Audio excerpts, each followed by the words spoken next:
आंख से थोड़े ज्ञान का पर्दा हटाओगे तो तुम पाओगे चारों तरफ रहस्य खड़ा हुआ है। वृक्ष हरे हैं, ये भी रहस्यपूर्ण है। हरे वृक्षों में लाल फूल लग रहे हैं, ये भी रहस्यपूर्ण है। एक छोटे से बीज में इतने इतने बड़े विराट काय वृक्ष छिपे हैं, ये भी रहस्यपूर्ण है। एक बीज को तुम संभाल के रखे रहो, सैकड़ों हजारों साल के बाद वो वृक्ष प्रकट हो जाता है। जीवन शाश्वत मालूम होता है। हर घड़ी रहस्य से भरी है, पर तुमने जैसे अपनी आंखें बंद कर ली, तुम निश्चिंत हो गए हो। निश्चिंतता तुम्हारी जड़ता है, तुम झिझकते भी नहीं। इसमें कुछ कारण है, क्योंकि इससे अहंकार को आश्वासन मिला रहता है कि मैं जानता हूं, मैं जानता हूं तो एक सुरक्षा बनी। मैं नहीं जानता तो सब सुरक्षा खो जाती। पता तुम्हें कुछ भी नहीं है, लेकिन यह बात पीड़ा देती है कि मुझे कुछ भी पता नहीं, इसलिए तुम कुछ भी पकड़ लेते हो। तिनके पकड़ लेता है डूबता आदमी और तिनकों के सहारे ले लेता है। ये तुम जो पकड़े हो ये तिनका भी नहीं है, तिनके से शायद कोई कभी बच भी जाए, पर तुमने जो पकड़ा है वो तो तिनका भी नहीं, वो तो सिर्फ सपना है, सिर्फ कोरे शब्द हैं। एक आदमी पक्का मान के बैठा है कि उसे ईश्वर का पता है। ये बात ही बेहूदी है कि कोई आदमी कहे मुझे पक्का पता है। पक्के का मतलब होता है तुम ईश्वर के रहस्य को भी खोज लिए। पक्के का अर्थ होता है कि तुम उसके भी आर पार गुजर गए, उसको भी नाप जोख लिया। पक्के का अर्थ होता है वो भी माप लिया गया, तुमने तौल लिया तराजू पर, जांच पड़ताल कर ली प्रयोगशाला में। पक्के का क्या अर्थ होता है? एक दूसरा आदमी है जिसको पक्का पता है कि ईश्वर नहीं। ये दोनों मूढ़ हैं और दोनों की बीमारी एक है। एक अपने को आस्तिक कहता है, एक नास्तिक, पर दोनों में जरा भी फर्क नहीं है। गहरे में दोनों की बीमारी एक है कि दोनों मानते हैं हमें पता है, और दोनों में विवाद खड़ा होता है।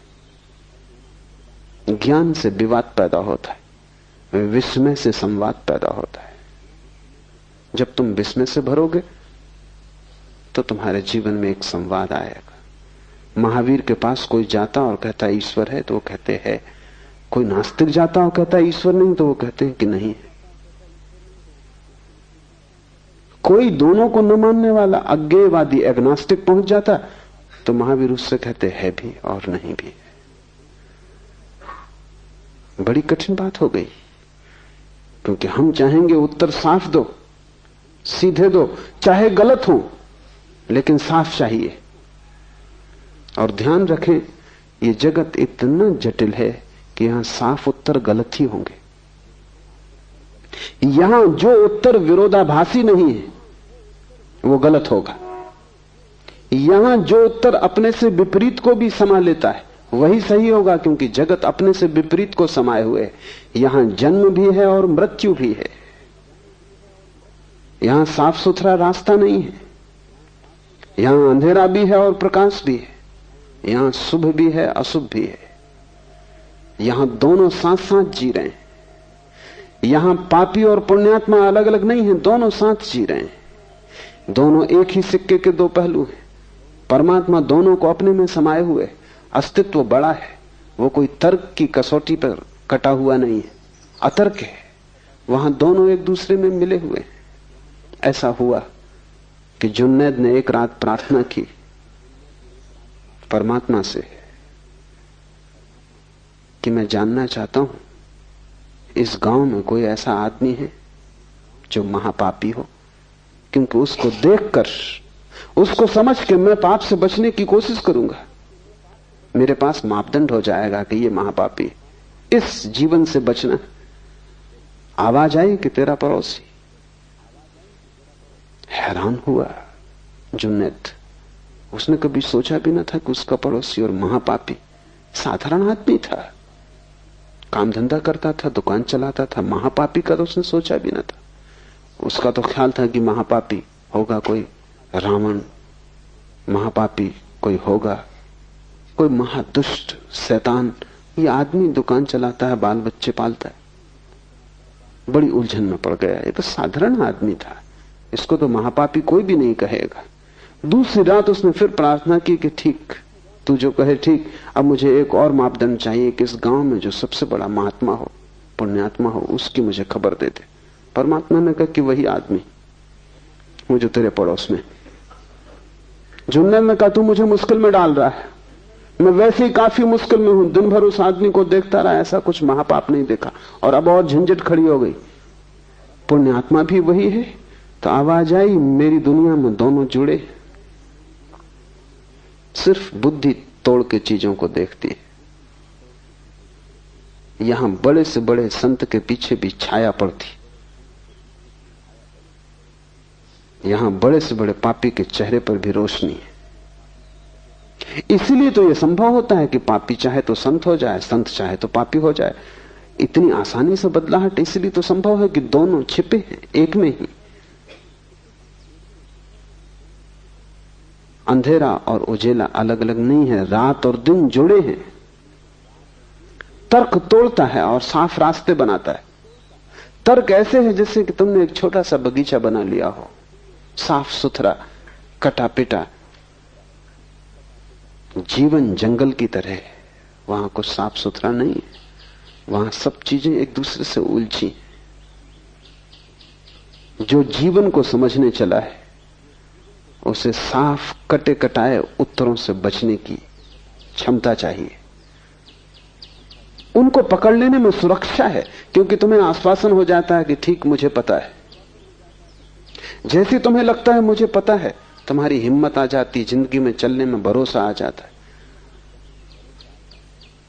इसलिए तुम डरते हो ज्ञान छोड़ने से, इसलिए बड़ी पीड़ा होती। तुमसे कोई धन छीन ले इतनी मुसीबत नहीं, फिर कमा लेंगे, और धन तो मिट्टी थी, तुम जानते ही थे।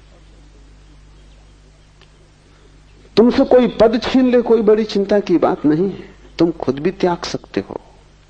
लेकिन ज्ञान तो इधर मैं देखता हूं एक अनूठी घटना घटती।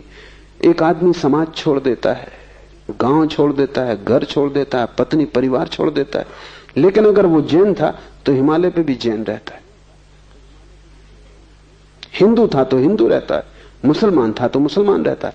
जिस समाज को छोड़ के भाग आया उसी ने ये मुसलमान होना दिया था, उसी ने ये ज्ञान दिया था कि तुम मुसलमान हो, ये कुरान सच्ची किताब, सब किताबें बाकी गलत है। सबको छोड़ आया, लेकिन ज्ञान को बचा के आ जाता है हिमालय पर भी। कुछ भी नहीं बदला इस आदमी की जिंदगी में, क्योंकि ज्ञान का भरोसा ऐसे यहां भी है। ज्ञान तुम छोड़ दो और जहां तुम खड़े हो वहीं हिमालय आ जाएगा। हिमालय का अर्थ ही इतना है कि जहां सब रहस्यपूर्ण है, जहां उतुंग शिखर है जिन्हें तुम छू ना सकोगे, और जहां अनंत खाइयां हैं जिनमें तुम उतर ना सकोगे, जो हमारे सभी पैमानों से बड़ा है। विस्मय का अर्थ है जहां तुम्हारी बुद्धि व्यर्थ हो जाती, जहां तुम्हारा अहंकार असमर्थ हो जाता है, जहां तुम एकदम असहाय हो जाते हो। तुम रो सकते हो वहां, हंस सकते हो वहां, लेकिन बोल नहीं सकते। कहा जाता है कि मूसा जब सिनाई के पर्वत पर गए तो रोए भी, हंसे भी, पर बोले नहीं। पीछे लौट के जब उनके शिष्यों ने पूछा कि ये क्या हुआ, परमात्मा सामने मौजूद था, और परमात्मा ने खुद कहा, मोसेस जूते बाहर उतार के आ, क्योंकि पवित्र भूमि है, यहां मैं मौजूद हूं। तो तुमने जूते उतारे, तुम रोए भी, तुम हंसे भी, बोले क्यों नहीं? ये मौका क्यों छोड़ दिया? जो भी पूछने जैसा था पूछ लेना था। एक कुंजी तो मांग ही लेनी थी जिससे सभी ताले खुल जाते। मोसेस ने कहा जब वो सामने था तब बुद्धि खो गई, तब हृदय ही बचा। खुशी में रोया भी, खुशी में हंसा भी, और ये मजा है जिंदगी का कि खुशी में तुम रो भी सकते हो और हंस भी सकते हो। इसलिए ये मत सोचना कि जो रोता है वो दुख में ही रोता है, वो तर्क का हिसाब है। जिंदगी तर्क को मानती नहीं, सब तर्क की सीमाओं को तोड़ के जिंदगी की नदी बाढ़ की तरह बहती। आदमी खुशी में रो भी सकता है, तब उसके आंसुओं का गुणधर्म बदल जाता है, तब उसके आंसुओं में आनंद की झलक होती है। हंस भी सकता है। ये विपरीत एक को ही प्रकट करने वाले बन सकते हैं, यही जीवन का रहस्य है। तो मोसेस ने कहा हृदय ही बचा, मेरी बुद्धि तो खो गई, जहां मैंने जूते छोड़े लगता है वहीं सिर भी छूट गए।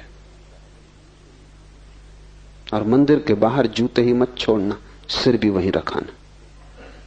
जूतों के साथ जो सिर को रखाएगा मंदिर के बाहर, वही मंदिर में प्रविष्ट होता है। और जूते और सिर का बड़ा जोड़ है, इसलिए जब तुम किसी से गुस्से में आ जाते हो तो जूता उसके सिर में मारते। साधु अपना ही जूता अपने सिर में मार लेता है। ये दो छोर हैं, ये दो अतियां हैं, एक तरफ जूते हैं, एक तरफ सिर है। दोनों के मध्य में तुम हो, और वो जो मध्य बिंदु है तुम्हारा, वहां सभी विपरीत मिल रहे, वहां तुम्हारे पैर और वहां तुम्हारा सिर मिल रहा है, वही हृदय है। तो मोसेस ने कहा, रोया हंसा क्योंकि विस्मय से भर गया, अवाक रह गया। मोसेस ने कहा, अब सो ना सकूंगा, अब जो देखा है उसे अनदेखा ना कर सकूंगा, अब जो हो गया अब उसका मिटना नहीं हो सकता। वो मौजिज़ जो पहले था अब बचा नहीं, अब मैं दूसरा ही आदमी हूं, ये एक नया जन्म। इसको हिंदू द्विज कहते हैं, जब कोई आदमी का ऐसा दूसरा जन्म हो जाए। सभी ब्राह्मण द्विज नहीं है, कभी कभी कोई ब्राह्मण द्विज हो पाता है। द्विज का मतलब जनेऊ पहन लेने से नहीं, द्विज शब्द का अर्थ है दोबारा जिसका जन्म हो। ये मोसेस ने कहा कि अब मैं द्विज हूं, ट्वाइस बॉर्न, अब मैं दूसरा आदमी हूं, अब वो आदमी मर गया। विस्मय से अगर तुम गुजरोगे तो तुम्हारा पुराना मर जाएगा और नए का जन्म होगा, और अगर तुम विस्मय में ठहर गए तो प्रतिपल नया जन्मता है और पुराना नष्ट होता है, प्रतिपल पुराना जाता है और नया आता है। फिर तुम्हारी धारा शाश्वत है, फिर तुम कभी जराजीर्ण न होगे, फिर तुम्हें शाश्वत जीवन की स्फुरणा मिल गई। इसलिए शिव कहते हैं विस्मय योग की भूमिका है। दूसरा सूत्र है स्वपदम शक्ति, स्व में स्थिति शक्ति है, विस्मय भूमिका है। विस्मय का अर्थ है भीतर की तरफ यात्रा है। मैं कौन हूं, इस प्रश्न की अंतर खोज। बाहर गए आश्चर्य, बाहर गए तर्क, बाहर गए विज्ञान, भीतर आए विस्मय, ध्यान, प्रार्थना, सारी विधि बदल जाती। विस्मय तुम्हें भीतर लाएगा, क्योंकि जब सारा जगत रहस्यपूर्ण मालूम पड़ेगा तब एक ही प्रश्न महत्वपूर्ण रह जाएगा कि मैं कौन हूं। यह विस्मय का मौलिक आधार है कि मैं कौन हूं, और जब तक मैं इस मैं को ही न जान लूं तब तक मैं जिसे जानने चला हूं वो यात्रा हो नहीं सकती। कैसे मैं जानूंगा इन वृक्षों को, कैसे मैं जानूंगा तुम्हें, कैसे जानूंगा पर को, जब मैं ही अभी अज्ञात और अज्ञान में हूं, जब मुझे मेरा ही पता नहीं। इसलिए मैं कौन हूं ये महामंत्र है। और जल्दी उत्तर मत देना, क्योंकि तुम्हारे पास उत्तर तैयार है। तो मैं कौन हूं तुम भीतर से कहते हो, मैं आत्मा हूं, ये उत्तर काम ना आएगा। ये तो तुम्हें पता ही है, इससे तुम्हारी जिंदगी बदली नहीं। ज्ञान आग है, वो तुम्हें जला देगा। जब तुम कहते हो मैं कौन हूं और भीतर से आवाज आती, वो भीतर की आवाज नहीं है, वो तुम्हारा सिर बोल रहा है। सिर में छिपे शास्त्र बोल रहे हैं, स्मृति बोल रही है। जब तुम कहते हो मैं आत्मा हूं तो ये 2 कौड़ी का है, इसका कोई मूल्य नहीं, क्योंकि इससे तुम बदले नहीं। ये आग नहीं है, ये राख है। इसमें कभी अंगारा रहा होगा, किसी ऋषि को इसमें अंगारा रहा होगा, तुम्हारे लिए तो ये सिर्फ राख है।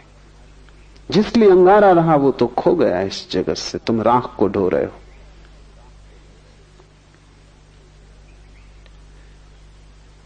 मैं कौन हूं इसको तुम पूछते जाना और उधार उत्तर मत देना। जब भी उधार उत्तर आए कहना कि मेरा उत्तर नहीं, मेरा जाना नहीं, मेरा कैसे हो सकता है। जो मैं जानता हूं वही केवल मेरा हो सकता है। जो तुम उपलब्ध करोगे अपने श्रम से वही केवल तुम्हारी संपदा है। ज्ञान में चोरी नहीं चल सकती, और न ज्ञान में भिखमंगापन चलता है। न तुम भीख मांग सकते, न तुम चोरी कर सकते। यहां डकैती नहीं चल सकती। यहां तो तुम्हें स्वश्रम से ही स्वयं को निर्मित करना होगा। दूसरा सूत्र है स्व में स्थिति शक्ति है। जैसे ही विस्मय पैदा हो, भीतर की तरफ चलना, डूबना, और स्व में स्थित हो जाने की चेष्टा करना। क्योंकि जब तुम पूछते हो मैं कौन हूं, तो कब तुम्हें उत्तर मिलेगा? अगर इसका उत्तर तुम्हें चाहिए तो भीतर स्व में ठहरना पड़ेगा। उसको ही हमने स्वास्थ्य कहा है, स्वयं में ठहर जाना। और जब कोई व्यक्ति स्वयं में ठहर जाएगा तभी तो देख पाएगा। दौड़ते हुए तुम कैसे देख पाओगे? तुम्हारी हालत ऐसी है कि तुम एक तेज रफ्तार की कार में जा रहे हो, एक फूल तुम्हें खिड़की से दिखाई पड़ता है, तुम पूछ भी नहीं पाते ये क्या है कि तुम आगे निकल गए। तुम्हारी रफ्तार तेज, और वासना से तेज रफ्तार दुनिया में किसी और यान की नहीं है। चांद पर पहुंचना हो, रॉकेट भी वक्त लेता है, तुम्हारी वासना को उतना वक्त भी नहीं लगता, इसी क्षण तुम पहुंच जाते हो। वासना तेज से तेज गति है, और जो वासना से भरा है उसका अर्थ है कि वो ठहरा हुआ नहीं, भाग रहा है, दौड़ रहा है। और तुम इतनी दौड़ में हो कि तुम पूछो भी कि मैं कौन हूं तो उत्तर कैसे आएगा? ये दौड़ छोड़नी होगी, स्व में स्थित होना होगा। थोड़ी देर के लिए सारी वासना, सारी दौड़, सारी यात्रा बंद कर देनी होगी। लेकिन एक वासना समाप्त नहीं हो पाती कि तुम 25 को जन्म दे लेते हो। एक यात्रा पूरी नहीं हो पाती कि 25 नए रास्ते खुल जाते हैं, तुम फिर दौड़ने लगते हो। तुम्हें बैठना आता ही नहीं, तुम रुके ही नहीं हो जन्मों से। मैंने सुना है कि एक सम्राट ने एक बहुत बुद्धिमान आदमी को वजीर रखा, लेकिन वजीर बेईमान था और उसने जल्दी ही साम्राज्य के खजाने से लाखों करोड़ों रुपए उड़ा दिए। जिस दिन सम्राट को पता चला, उसने वजीर को बुलाया और उसने कहा कि मुझे कुछ कहना नहीं, जो तुमने किया है वो ठीक नहीं, और ज्यादा मैं कुछ कहूंगा नहीं। तुमने भरोसे को तोड़ा, बस इतना ही कहता हूं कि तुम अपना मुंह मुझे मत दिखाओ, इस राज्य को छोड़कर चले जाओ, और व्यर्थ की बातचीत इसमें न फैले, इसलिए मैं किसी को भी इस संबंध में कुछ न कहूंगा। तुम्हें भी कोई किसी से कुछ कहने की जरूरत नहीं। वजीर ने कहा, सुने, कहेंगे चला जाऊंगा, ये पक्की है बात कि मैंने करोड़ों रुपए चुराए, लेकिन फिर भी एक सलाह वजीर होने के नाते मैं आपको देता हूं, और वो ये कि अब मेरे पास सब कुछ है। बड़ा महल है, पहाड़ पर बंगले हैं, समुद्र के किनारे बंगले हैं, सब कुछ मेरे पास है। पीढ़ियों दर पीढ़ियों तक अब मुझे कुछ कमाने की जरूरत नहीं, बच्चों को कुछ कमाने की जरूरत नहीं। आप मुझे अलग करके दूसरे आदमी को वजीर रखेंगे, उसको फिर आबासा से शुरू करना पड़ेगा।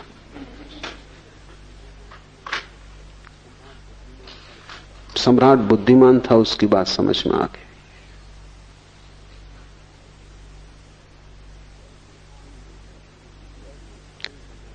ऐसा क्षण तुम्हारे जीवन में कभी नहीं आता है जब तुम कह सको अब सब मेरे पास है।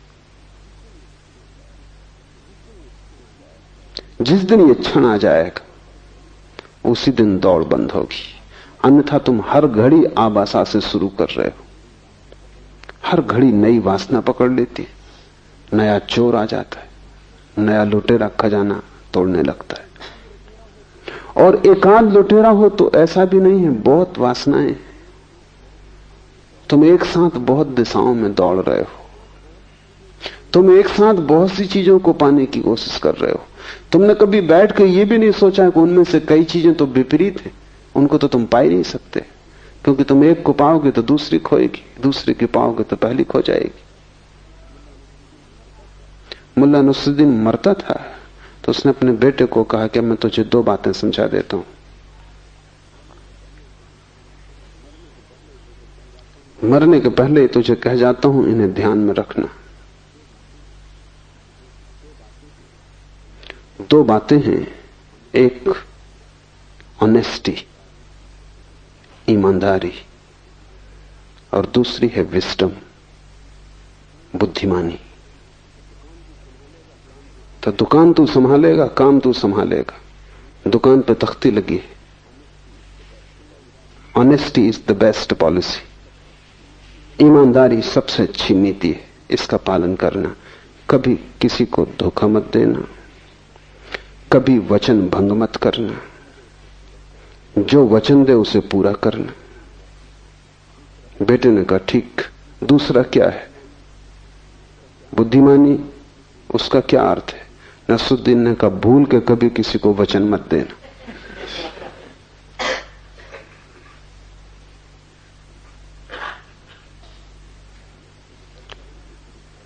बस ऐसा ही विपरीत बटा हुआ जीवन है। ईमानदारी भी और बुद्धिमानी भी दोनों संभालने की कोशिश है। वचन पूरा करना ईमानदारी का लक्ष्य, वचन कभी मत देना बुद्धिमानी का लक्ष्य। इधर तुम चाहते हो कि लोग तुम्हें संत की तरह पूजें, और इधर तुम चाहते हो कि तुम पापी की तरह मजे भी लूटो। बड़ी कठिनाई है। इधर तुम चाहते हो कि राम की तरह तुम्हारे चरित्र का गुणगान हो, लेकिन उधर तुम रावण की तरह दूसरे की स्त्रियों को भगाने में तत्पर हो। तुम असंभव संभव करना चाहते हो, तुम होना तो रावण जैसे चाहते हो, प्रतिष्ठा राम जैसी चाहते हो, बस तब तुम मुश्किल में पड़ जाते हो।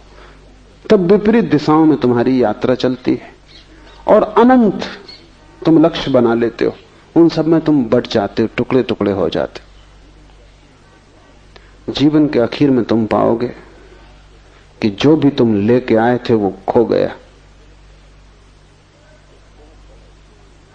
एक बहुत बड़ा जुआड़ी हुआ,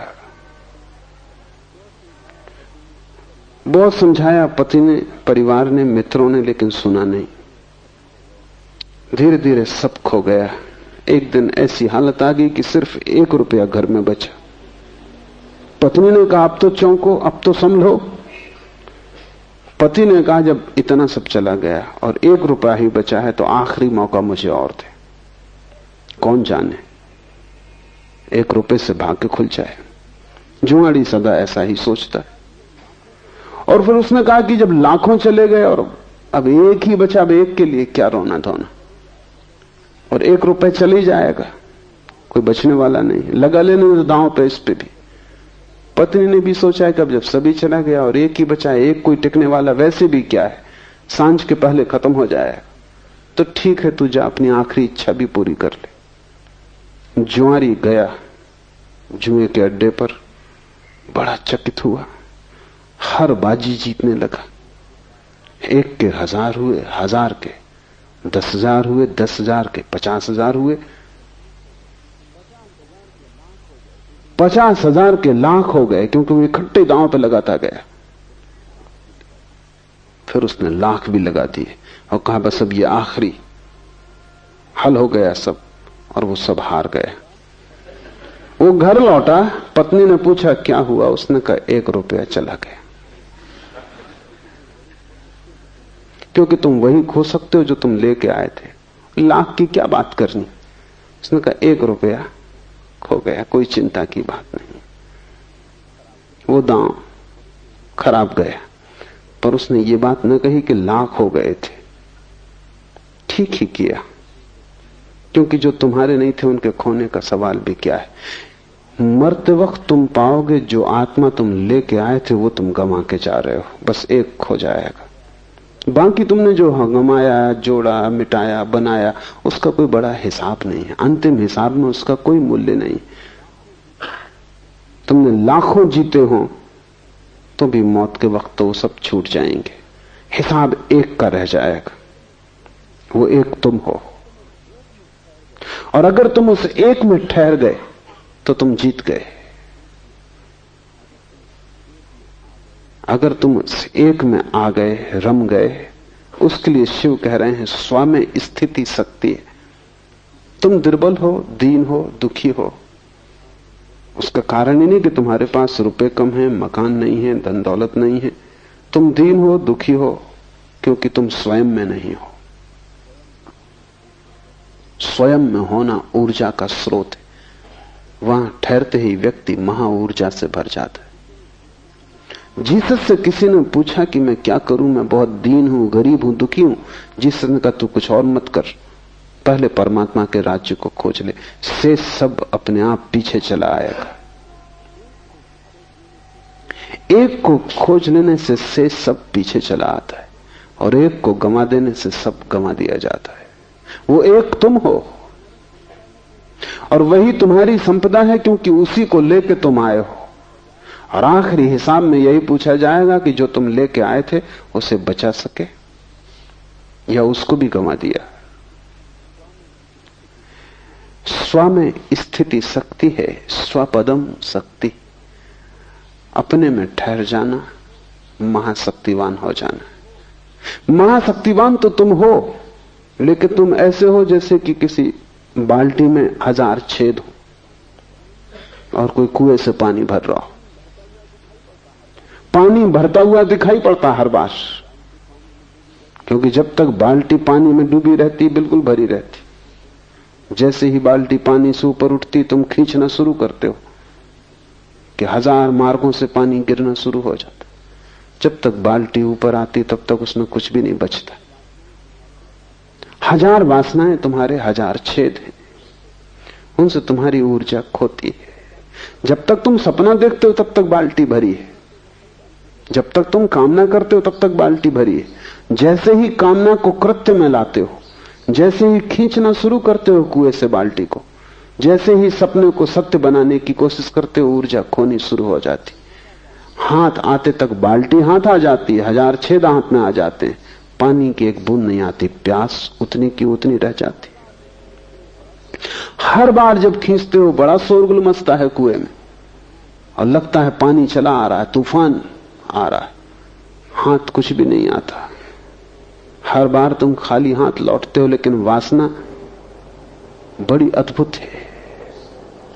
एक मछली मार को कोई राहगीर पूछता था कितनी मछलियां पकड़ी।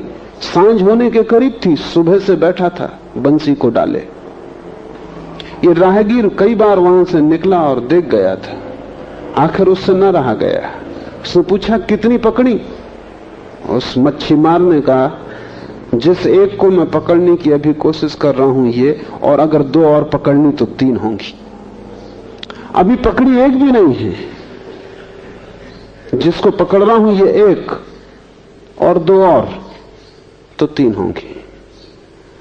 तुम हमेशा इस मच्छी मार की हालत में हो, जिसको पकड़ रहे हो ये एक, और 2 अभी सपने में है, और ये भी अभी सत्य नहीं हुई है, और हिसाब 3 का है, और तुम बड़े प्रसन्न हो रहे हो। जब भी बाल्टी हाथ में आती तुम पाते हो फिर खाली आ गई। और ध्यान रहे जितनी बार तुम डालते हो कुएं में, छेद उतने बड़े होते जाते।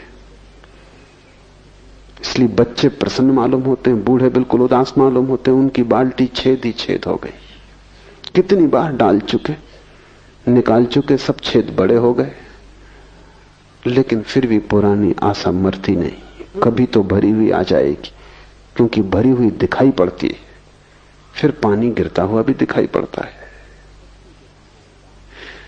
शक्ति तो तुम्हारे पास है परमात्मा की, लेकिन मन तुम्हारे पास छेद वाली बाल्टी की तरह है। स्वपदम शक्ति का अर्थ है जब तुम वासनाओं में न दौड़ोगे। एक वासना गिरी, एक छेद बंद हुआ, वासनाएं गिर गई, सारे छेद खो गए, और तब तुम्हें किसी और कुएं में बाल्टी डालने की जरूरत नहीं, तुम खुद ही कुआं हो। बड़ी है ऊर्जा तुम्हारे पास, सिर्फ तुम्हारी व्यर्थ खोती शक्ति बच जाए तो तुम महा ऊर्जा लेकर पैदा हुए हो। तुम्हें कुछ पाना नहीं है, जो भी पाने योग्य है वो तुम्हारे पास है, सिर्फ उसे खोने से बचना है। परमात्मा को पाने का सवाल नहीं, सिर्फ खोने से बचना है। वो तुम्हें मिला ही हुआ है। कैसे तुम